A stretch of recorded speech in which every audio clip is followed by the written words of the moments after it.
네, 안녕하세요. 약속의 성도 여러분. 오늘은 시편을 배우는 시간입니다. 그리고 구약 2의 제일 마지막 시간입니다. 지난 12주 동안 한 3개월에 거쳐서 많이들 참여해 주시고 끝까지 성원해 주셔서 감사합니다. 오늘 구약 2는 시편으로 마무리를 하게 되는데요. 왜 시편일까요? 여러분 지난 역사서의 시간을 한번 되돌아보면요. 여호수아부터 시작해서 사사시대, 그리고 중간에 룻과 믿음의 여인들이 있었고요. 그 다음에 사무엘, 사울, 다윗, 솔로몬, 그리고 그 이후의 왕들에 대해서 쭉 봤습니다.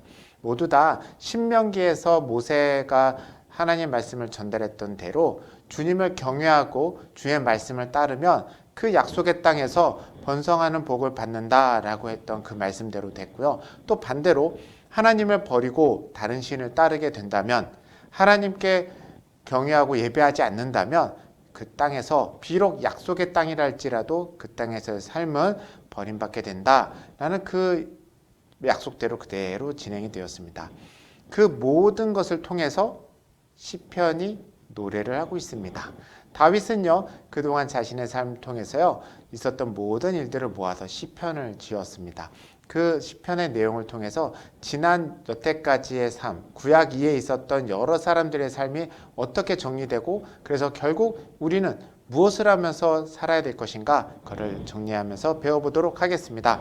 먼저 지난 시간에 질문과 답에 대해서 한번 살펴볼게요. 1. 잠언이 말한 지혜와 다른 것은? 다들 잘 맞춰주셨어요. 내가 할 일도 다 하나님께 맡겨버리고 나는 가만히 기다린다는 아니죠. 나 할 일은 내가 하고 하나님을 바라보고 의지하며 하나님이 무엇을 하시는지를 자세히 보면서 그 길을 따라가는 거죠. 네, 내 할 일도 안 하는 거 그거 아닙니다. 여러분, 밥상을 아무리 잘 차려놔도요, 숟가락 안 뜨는 애들은요 답이 없어요. 이 솔로몬은 전도서에서 무엇이 인생의 복이라고 합니까? 여기서 이제 조금 헷갈리신 것 같은데 제가 그럴 것 같아서 문제를 이렇게 냈어요. 1. 인생은 의외로 짧다. 내가 노력한 만큼 성과를 얻어서 가족과 함께 즐겁게 지내는 것이 복이다. 이게 전도사가 말하는 거예요. 솔로몬이 얘기하는 거냐, 헛되다 헛되다 헛되다 했는데 세상의 모든 게 헛된데 그 중에 복이 있다라는 거예요. 무슨 복인가? 나에게 주어진 목만큼 받아 누리는 것. 그게 뭐냐면 내가 수고한 만큼 성과를 얻고 그것과 함께 가족이 평안하게 지내고 주변 사람들과 그 짧은 인생을 즐겁게 지내는 게 복이라고 하는 겁니다. 자, 반대되는 게 여러 가지가 있는데요. 제일 마지막 4번의 오답률이 꽤 많았어요. 인생은 짧고 헛되다. 이건 맞아요. 이 세상에는 복이 없다. 이거는 전도서에서 그렇게 얘기했는데 이게 다 이렇게 얘기하지 않았어요. 다 없는데 그 중에 뭔가 있다라는 거예요. 있는 게 1번이라는 겁니다. 그리고 영원한 생명을 주시는 저 천국만이 복이다가 아니에요. 여러분, 이거 중요합니다. 만약에 저 천국만 복이면요, 빨리 죽어야 돼요. 그쵸? 그럼 예수님이 아픈 사람 어떻게 해야 되겠어요? 빨리 죽였어야 되는 거예요. 나사로 살려야 돼요? 안 살려야 돼요? 천국이 복이면 살리면 안 되죠. 그쵸? 예수님 공생에 3년이죠. 빨리 가야죠. 3년 만에 화딱 후다닥 하고 가셔야 되죠. 여러분 한번 생각해 보세요. 왜 예수님이 수많은 사람을 살렸을까요? 그리고 사도들은 왜 치유의 역사가 일어나는 현장에서 복음을 전파했을까요? 그리고 왜 우리는 이 땅에서 잘 살게 해달라고 기도할까요? 문제는요, 천국만이 복이 아니라는 거예요. 이 땅에도 복이 있습니다. 헛된 이 세상 가운데 복이 있는 게 뭐냐면 내가 수고한 대로 받아 누리고 하나님이 주시는 만큼 누리고 허망한 것 바라지 않고 내게 주신 이 일상을 아름답고 즐겁게 사는 것. 그래서 오늘을 즐겁게 사는 게 가장 큰 복이에요. 욕심 부리지 않고 다른 사람 피해 안 주고. 그렇습니다. 전도서는 그렇게 얘기하고 있어요. 성경은 지혜가 그리스도 안에 감추어 있다고 합니다. 이 감추어 있는 지혜를 어떻게 발견할 수 있을까요? 4번이 답인데요. 이유는요, 성령님께서 주신다가 핵심이에요. 자, 1번. 방법이 없다. 없진 않아요. 없으면 너무 허무하잖아요. 2번 애써보면 알 수 있다. 애써보면 알 수도 있어요. 그 필요해요. 그런데 핵심 키워드는 성령님께 있다는 거예요. 우리가 말씀을 읽어도요. 나 혼자 할 수 있다라고 말씀 보는 거 아닙니다. 그래서 말씀 보기 전에 뭐예요? 기도하죠. 말씀 공부하고 나서 어떻게 해요? 기도하죠. 주님, 내가 주님을 알고 싶어서 이렇게 말씀을 보고 공부하고 애써 기도했습니다. 이걸 통해서 하나님을 더 알게 해주세요라고 그렇게 성령님께 기도할 때 내가 애쓴 모든 신앙생활들이 하나님께 의미가 있고 주님을 더 알게 된다라고 하는 겁니다. 그러니까 꼭 잊지 마세요. 성령님께 도움을 간구하고 살아야 됩니다. 그래야 감추어 있는 그리스도의 보물을 우리가 하나둘씩 알게 됩니다. 자, 다음 이제 오늘 시간을 시작할게요. 시편은요 3가지를 준비했어요. 첫 번째, 여러 가지 유형의 시. 두 번째, 특별한 의미를 가진 시편들, 예수님과 시편입니다. 먼저 여러 가지 유형의 시편들을 살펴볼게요. 시편에는요 여러 가지 유형들이 있어요. 첫 번째가 찬양이에요. 자, 117편 볼까요? 너희 모든 나라들아 여호와를 찬양하며 너희 모든 백성들아 그를 찬송할지어다. 우리에게 향하신 여호와의 인자하심이 크시고 여호와의 진실하심이 영원함이로다. 할렐루야. 이렇게 돼 있죠. 하나님을 찬양하래요. 찬양하라고 했는데 그 내용이 뭐냐면 여호와가 인자하시고 그 인자가 크시고 진실하시고 영원하다. 할렐루야. 딱 그렇게 합니다. 할렐루야는 무슨 뜻일까요? 저 뒤에서 설명해 드리도록 하겠습니다. 또 다른 게 있어요. 150편 1절입니다.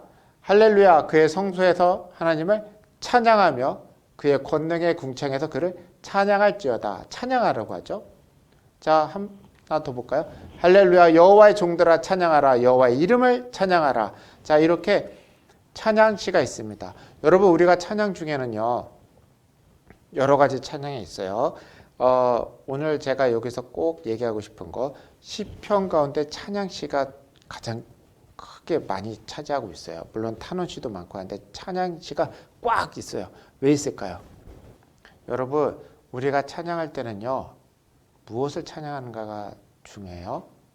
찬양곡 중에서도 내 개인적인 슬픔과 어려움을 담은 찬양이 있습니다. 즉 아래에서 위로 올리려는 찬양들이 있어요. 땅에서의 상황을 노래로 올리는 찬양이 있어요. 그런데 우리가 하는 찬양의 핵심은 하늘나라를 찬양하는 거예요. 이 땅은 비루하고 어렵고 힘들고 고통 가운데 있어요. 그러나 저 하늘을 보면 저 땅은 정말 하나님의 놀랍고 영광스럽고 빛이 나고 이 땅에 있는 내 모습은 비루하고 참 점점 더 남루해져 가지만 하늘 아버지를 보면 참 그곳은 아름답고 주님의 영광이 높단 말이죠. 그걸 찬양하는 겁니다. 우리 그리스도인의 특권은 바로 이 찬양입니다.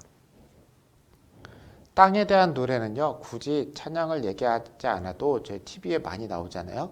그렇죠.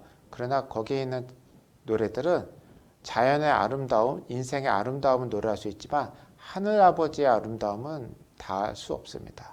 우리 그리스도인들의 찬양의 핵심은 하늘 아버지의 아름다움을 찬양하는 데 있습니다. 이것이 그리스도인의 특권입니다. 찬양이 이제 어려울 때가 있어요. 아유, 뭐 내 사정이 뭐 찬양할 상황도 아니고 힘들고. 여러분, 그럴 때 찬양하는 겁니다. 어려울 때 찬양하는 겁니다. 어두울 때 불을 켜는 거지 밝을 때 불 켜봤자 소용없습니다.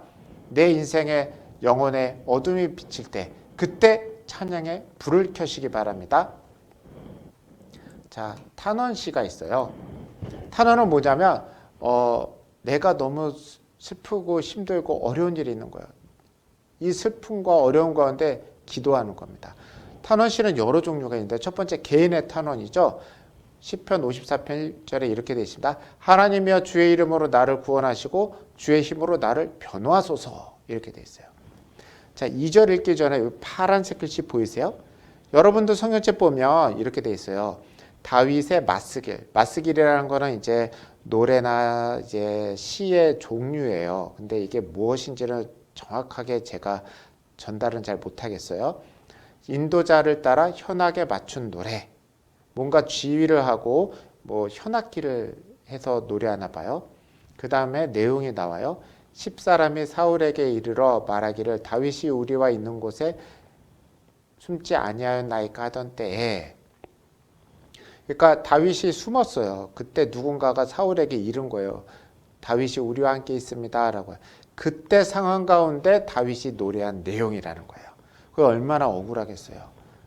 사울한테 도망간 것도 참 비참하고 힘든데 옆에 숨어라고 했던 사람들 조용히 알고 보니 배신하고 사울에게 일러 바친 거예요. 얼마나 슬프겠어요. 그때 나온 노래가 주의 이름으로 나를 구원하시고 주의 이름으로 나를 변호하소서. 2절입니다. 하나님이여 내 기도를 들으시며 내 입의 말에 귀를 기울이소서. 이게 개인의 탄원이에요. 그렇죠? 좀 다른 말씀, 다른 시편 더 볼게요. 3절이에요. 낯선 자들이 일어나 나를 치고 포악한 자들이 나의 생명을 수색하며 하나님을 자기 앞에 두지 아니하였음이니이다. 이렇게 기도를 해요. 비슷한 시편이 하나 있어요. 우리 잘 아는 거 51편 1절이에요. 여기 다윗의 시, 인도자를 따라 부르는 노래. 아까는 현악기로 연주했던 건가 봐요. 반주가 있었죠. 근데 이거는요, 인도자를 따라 합창을 했나 봐요. 다윗이 밧세바와 동침한 후 선지자 나단이 그에게 왔을 때, 선지자 나단이 와서 나무랬어요. 하나님이 너에게 벌을 주실 것이다. 그 아이가 죽을 것이다 라고 했어요. 그때 한 기도예요. 내용을 보면 하나님이여 주의 인자를 따라 내게 은혜를 베푸시며 주의 많은 긍휼을 따라 내 죄악을 지워주소서. 이렇게 합니다.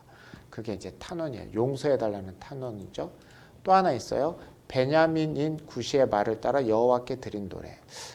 자세한 상황은 제가 설명은 좀 어려울 것 같고요. 시편 1절에 7장 1절에 여호와 내 하나님이여 내가 주께 피하오니 나를 쫓아오는 모든 자에게서 나를 구원하여 내소서.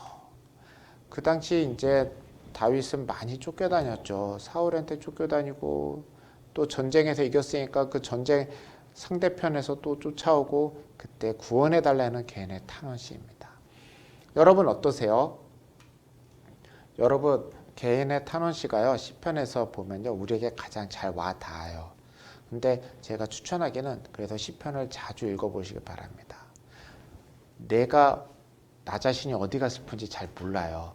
감정은 알지, 몸이 아픈 건 알지. 근데 하나님과 나의 관계에서 어디가 문제라서 아픈지를 잘 몰라요. 그리고 너무 아프면요 내가 내기도 못합니다. 그때 시편을 읽다 보면 나하고 똑같은 상황에 겪었던 다윗, 또 다른 시편 기자들이 써놓은 탄원의 시들이 있습니다. 그 탄원의 시를 통해서 내가 은혜를 받아요. 여러분 어렵고 힘들 때 시편 붙잡으시기 바랍니다. 자, 다음 탄원 시를 한번 읽어볼까요? 탄식과 찬양. 자, 28장 1절에요. 여호와여 내가 주께 부르짖으오니 나의 반석이여 내게 귀를 막지 마소서. 주께서 내게 잠잠하시면 내가 무덤에 내려가는 자와 같을까 하나이다. 아까와 뭐가 다를까요? 이게 살짝 다른데요. 아까는 다 자기 이야기만 해요. 나 죽을 것 같아요. 구해주세요. 내가 억울합니다. 그런데요. 탄식 가운데도 찬양과 같이 있는 게 있어요. 주님 내가 부르짖으니 나를 구원하소서. 내게 잠잠하시 마소서. 이렇게 찬양하는 것과 연결되어 있는 시들이 있어요. 그래서 어떻게 하는가? 1절에서 방금 같이 볼게요. 1절에서는 탄원시 같죠. 28절이죠. 이게 변해요. 7절 여호와는 나의 힘과 나의 방패이시며 내 마음이 그를 의지하여 도움을 얻었도다. 그러므로 내 마음이 크게 기뻐하며 내 노래로 그를 찬송하리로다. 여기서 중요한 거 도움을 얻었도다. 이렇게 얘기하죠. 자, 어떤 말일 것 같아요? 두 가지 의미가 있어요. 시를 이렇게 싹 쓸 때는 어려울 때 이렇게 쓴 게 아니라 어려운 과정이 지나간 다음에 내가 어려웠었지. 근데 그때 도와주셨지. 이렇게 같이 이렇게 쓰잖아요. 그러니까 이 탄원과 찬양이 같이 있는 시들이 있어요. 앞부분에서는 슬퍼요. 내 고통이 있었던 거, 눈물 흘렸던 거, 탄원했던 거 내용이 있는데 구원을 받은 거야. 하나님이 도와주신 거예요. 그게 뭐냐? 도움을 얻었도다. 딱 이렇게 된 거예요. 쉽게 말해서 저는 이렇게 얘기합니다. 간증시. 이게 뭐 학문적으로 이렇게 돼 있는 거 아닌데 저는 그렇게 생각이 들어요. 내가 어려웠었는데 하나님이 도와주셨습니다. 그래서 결론이 어떻게 돼요? 제 끝에 뭐라 그래요? 그를 찬송하리로다 이거예요. 네, 이게 간증이에요. 시편 28편 여러분 저희가 참 좋아하는 시입니다. 한번 여러분도 꾸준히 읽어보세요. 각각 시편 28편 같은 간증시 하나씩 남기기를 축복합니다. 자, 다음입니다. 이제 탄원에는요, 개인 탄원뿐만 아니라 민족을 위한 탄원이 있어요. 85편 6절에 주께서 우리를 다시 살리사 주의 백성이 주를 기뻐하도록 하지 아니하시겠나이까. 주의 백성을 살려달라는 거죠. 민족을 위한 거예요. 7절 여호와여 주의 인자하심을 우리에게 보이시며 주의 구원을 우리에게 주소서. 우리에게 해달라고 하는 겁니다. 여러분 민족을 위한 탄원시, 민족을 위한 중보기도 필요할 때입니다. 우리 함께 이거 꼭 기억하시고 우리가 기도해야 이 세상에 빛이 비추는 거예요. 가만히 있으면 아무 일도 안 일어납니다. 자, 그 다음은 세 번째 감사시예요. 감사도 여러 가지가 있는데 첫 번째 민족의 감사가 있어요. 시편 124편 1절인데요. 이스라엘은 이제 말하기를 여호와께서 우리 편에 계시지 아니하셨더라면 우리가 어떻게 하였으랴 이렇게 합니다. 우리 민족, 즉 이게 뭐냐면요. 포로 때 귀환해서 하나님이 도와주시고 출애굽 때 도와주셔서 한 민족이 살아나고 그걸 기억하면서 감사하는 찬양입니다. 민족을 위한 감사 시편이 있어요. 또 그러니 개인에 대한 감사 시편이 있겠죠? 이게 좀 더 많은데 하나는 18절 1절이에요. 보세요. 여호와께서 다윗을 그 모든 원수들의 손에서와 사울의 손에서 건져주신 날에 다윗이 이 노랫말로 여호와께 하려 이르되. 자, 사울의 핍박 가운데 도망갔다가 또 수많은 원수들 가운데 힘들었다가 구원받았어요. 그때 개인적으로 감사하는 시편을 쓴 게 시편 18편입니다. 나의 힘이신 여호와여 내가 주를 사랑하나이다. 2절 여호와는 나의 반석이시요 요새시요 건지시는 이시요 하나님이시요 나의 바위시요 방패요 구원의 뿌리요 산성이시로다. 자, 이거 제가 참 좋아하는 건데요. 하나님에 대한 묘사가 다 있어요. 하나하나가 다 의미가 있어요. 그렇죠? 시간상 줄이도록 하겠습니다. 하나하나 묵상해 보세요. 참 좋아요. 반석, 반대는 모래입니다. 요새, 반대는 전쟁터예요. 건지시는 이, 반대는 어그러뜨리는 사람이에요. 하나님 반대는 뭐 아무것도 없는 거죠. 세 번째는 피할 곳, 반대는 피하면 죽는 곳이죠. 그런 식이에요. 자, 이거 하나하나 생각해 보세요. 정말 인생에서 이런 찬양이 우리 모두에게 있길 바랍니다. 자, 마지막인데요. 왕의 노래가 있어요. 제왕시라고 하는데 이게 좀 중요해요. 왜냐하면 제왕시는요. 예수님하고 연결되는 게 참 많습니다.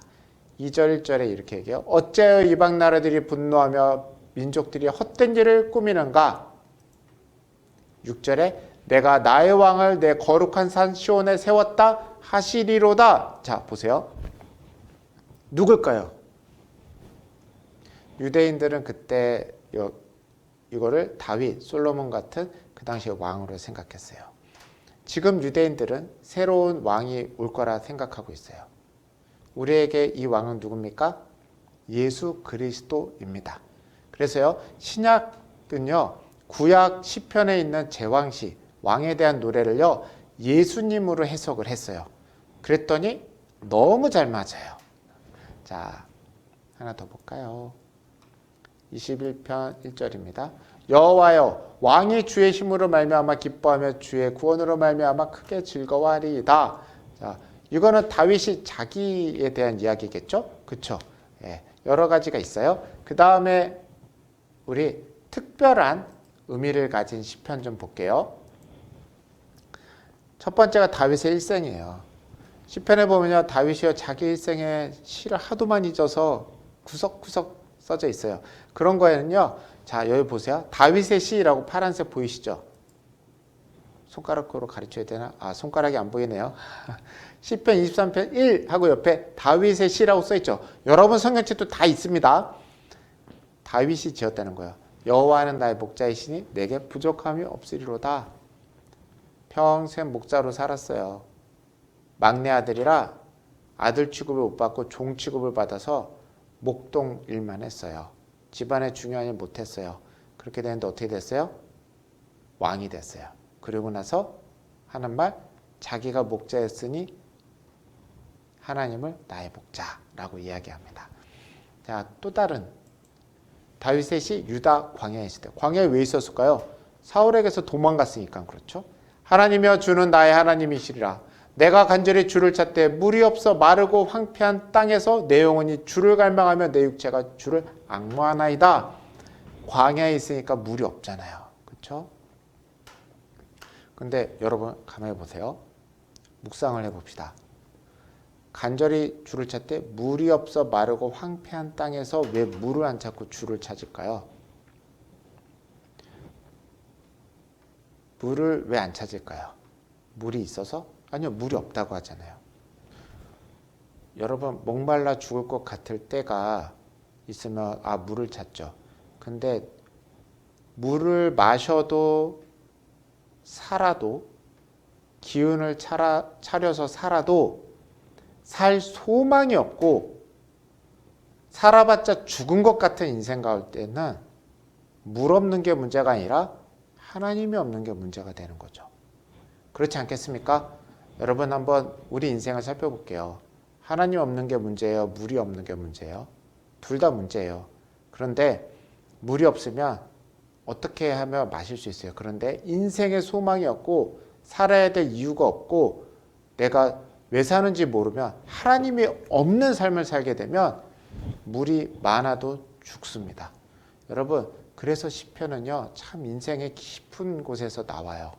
시편을 읽다 보면요 내 인생을 잘 돌아보게 되고 신앙의 기도가 깊어지게 됩니다.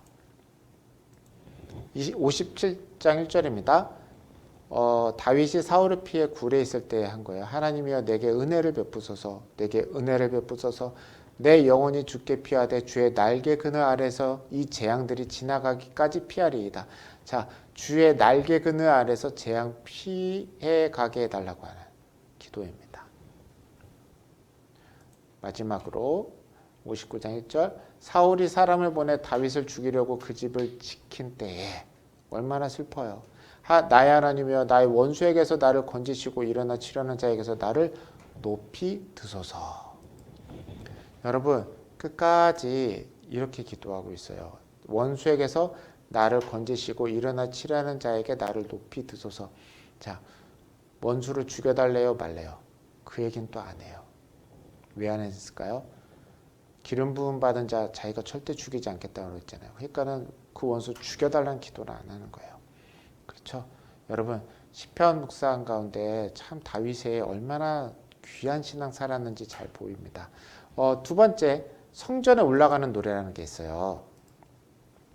여러분도 보세요. 시편 120편부터 134편을 보면요. 성전에 올라가는 노래라고 써 있어요. 즉 예루살렘 성전에 올라가면서 찬양했던 거예요. 쉽게 말하면 우리로 따지면 교회에서 예배를 위해서 드리는 찬양, 또 그것뿐만 아니라 교회에 올 때 내가 부르는 찬양이 되는 거죠. 제일 유명한 게 21편입니다. 121편 내가 산을 향하여 눈을 들리이다 나의 도움이 어디서 올까? 자, 어디서 올까요? 이거 어디서 부르는 걸까요? 성전에 올라가면서 부르는 거죠. 죽음의 골짜기 가운데서 부르는 게 아니라 성전에 올라가면서 그 여리고에서 예루살렘 올라가는 그 산골짜기를 강원도 산골짜기 같은 그 길을 가면서 부르는 거예요. 저 산 위에 성전이 있으니 가는데 산을 향하여 눈을 들고 나의 도움이 어디서 올까? 나의 도움은 천지를 지으신 여호와께로소다 라고 하는 겁니다. 더 나누고 싶은데요. 시간상 이거는 설교가 될까 봐 그만하겠습니다. 128편 1절만 한 번 더 읽어볼게요. 여호와를 경외하며 그의 길을 걷는 자마다 복이 있도다. 성전에서 이렇게 노래를 불렀다고 하는 겁니다. 자, 이제 세 번째요. 예수님과 시편. 이스라엘에 있는 어떤 교회 천장에 있는 그림이에요. 뭔지 아세요? 예루살렘에 입성할 때 그 모습이에요. 종려나무 가지를 들고 있죠. 구약에서 초막절 때 종려나무 가지를 흔들고 있었어요. 그거를 예수님께서 입성하실 때 그걸 흔들면서 호산나 호산나 찬양을 했었습니다. 그 모습이에요. 제가 왜 이 이야기를 하는가? 시편과 예수님은요 잘 연결돼 있어요. 그거를 하나하나 살펴보도록 하겠습니다. 누가복음 24장 44절에 이렇게 돼 있어요. 또 이르시되 내가 너희와 함께 있을 때에 너희에게 말한 바 곧 모세의 율법과 선지자의 글과 시편에 나를 가리켜 기록된 모든 것이 이루어져야 하리라 한 말이 이것이라 하시고. 자, 예수님이 한 말이에요. 그 당시에는 지금처럼 구약이 다 되지 않고 일부가 되고 일부가 좀 남아 있었던 상황이에요. 구약은 예수님 돌아가시고 한 60년 후에 39권이 결정이 돼요.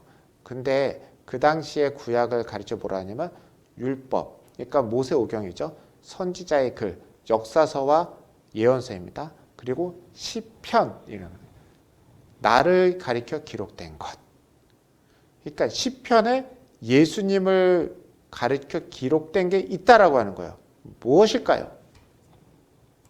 그러고 나서 정말 그들의 마음을 열어 성경을 깨닫게 하시고. 그러니까 구약에 예수님을 향해서 예언되어 있는 말씀이 율법에도 있고 역사서 선지서에도 있는데 시편에도 있다는 거예요. 그거를 잘 풀어서 설명해 주셨다라고 하는 겁니다. 제가 왜 이야기를 하냐면 유대인들은 예수님을 빼고 하니까 시편에 있는 그 메시아에 대한 부분, 왕에 대한 부분을 자기들에게 올 또 다른 메시아로 바라보고 있어요. 그런데 우리들은 예수님이다 라고 하는 겁니다. 그게 완전히 달라요. 그런데 그게 우리가 해석한 게 아니라 예수님이 그렇게 해석하셨다는 거예요. 근데 그게 누가 보더라도 그게 잘 붙어요. 자, 예수님이 하나님의 아들이시다라는 게 있어요. 시편 2장 7절입니다. 내가 여호와의 명령을 전하노라. 여호와께서 내게 이르시되 너는 내 아들이라. 오늘 내가 너를 낳았도다. 그랬는데 마태복음 3장 17절에서 예수님이 세례 받으실 때 하늘에서 소리가 나요. 하늘로부터 소리가 있어 말씀하실 때 있는데 사랑하는 아들이요 내 기뻐하는 자라. 여러분 성경을 잘 알아야 돼요. 세례 때 하늘에서 내 사랑하는 아들이라 라고 한 건요 그냥 아버지 아들이다 이게 아니에요. 한참 전에 시편에 있듯이 너는 내 아들이라 라고 했던 그 예언의 말씀이 이제 와서 성취되는 거예요. 하나님과 예수님 사이에서는 큰 문제가 없어요. 이래든 저래든. 그런데 유대인들한테는 문제가 있는 거예요. 유대인들은 알고 있거든.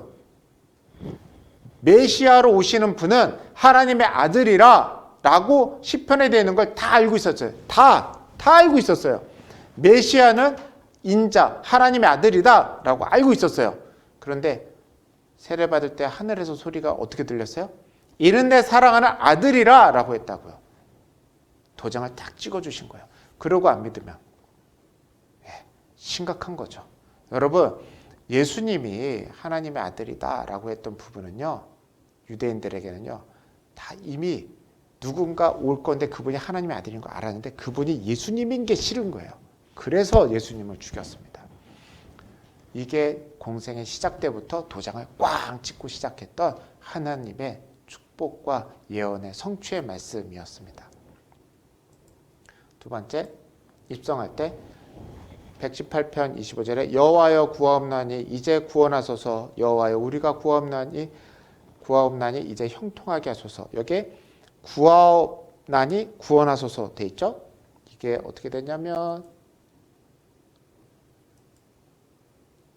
마태복음 21장 9절에 앞에서 가고 뒤에서 따르는 무리가 소리 높여 이르되 호산나 다윗의 자손이여 찬송하리로다 이렇게 돼 있어요.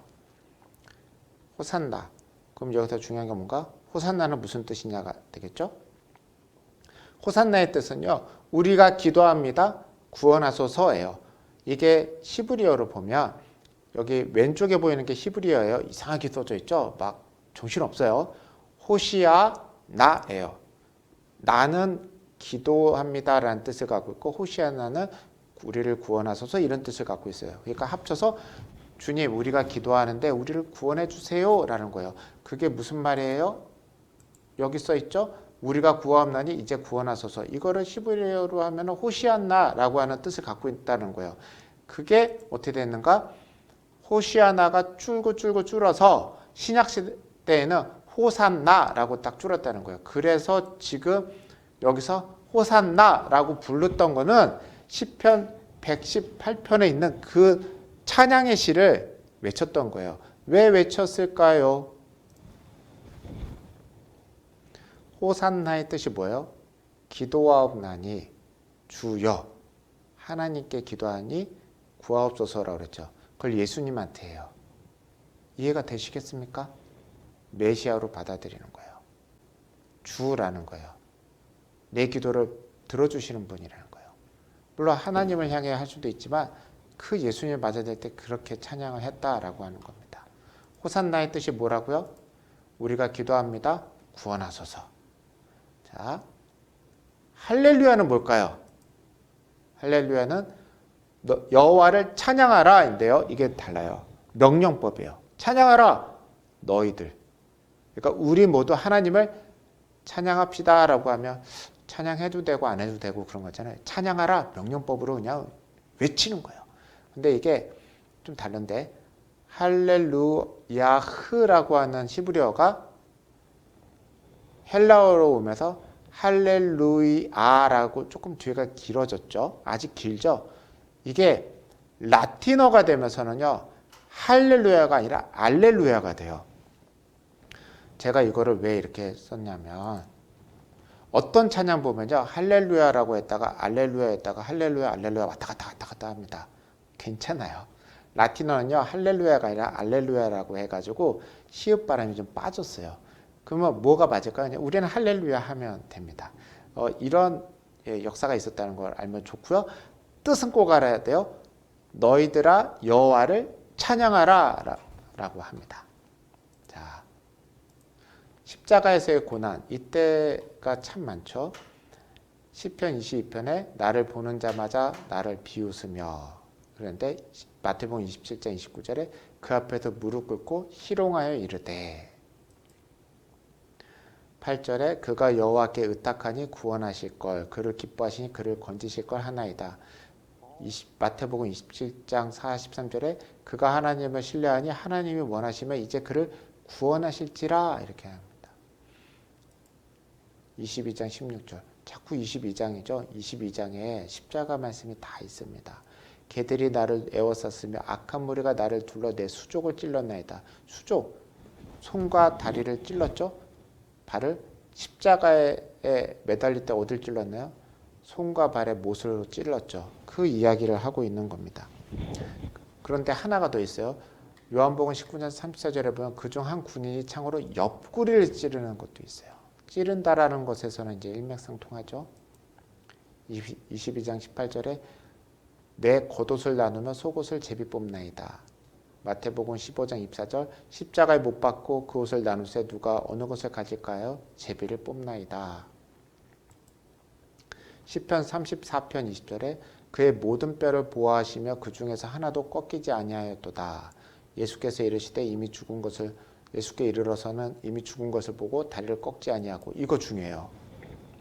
여러분 다리를 꺾지 아니하고를 요한복음이 기록을 했어요. 이게 왜 그러냐면 빨리 죽이려고 한 거예요. 옆구리를 찔러보는 거는 죽었는지 안 죽었는지를 확인하려고 했던 그런 거라고 해요. 다리를 꺾으면 관절이 부러지고 그러면서 이제 더 빨리 죽게 되겠죠. 그러려고 그렇게 했어요. 그런데 이미 죽었으니 그걸 꺾지 않았다는 거예요. 그게 그냥 다행인 것에 끝나는 게 아니라 구약의 말씀이 성취됐다라고 하는데 큰 의미가 있는 겁니다. 그래서 복음서가 일부러 기록한 부분입니다. 내 하나님이여 내 하나님이여 어찌 나를 버리셨나이까. 이게 제일 중요해요. 시편 22편 1절에 이게 제일 중요해요. 내 하나님이여 내 하나님이여 어찌 나를 버리셨나이까. 이게 어떻게 됩니까? 엘리 라마 사박단이 번역하되 나의 하나님 어찌하여 나를 버리셨나이까. 시편 22편 1절 말씀이 그대로 있는 겁니다. 여러분 참 시편은요 예수님의 그 모든 삶을요 잘 드러내고 있어요. 시편 8편 6절입니다. 주의 손으로 만드신 것을 다스리게 하시고 만물을 그의 발 아래 두셨으니 라고 되어 있죠.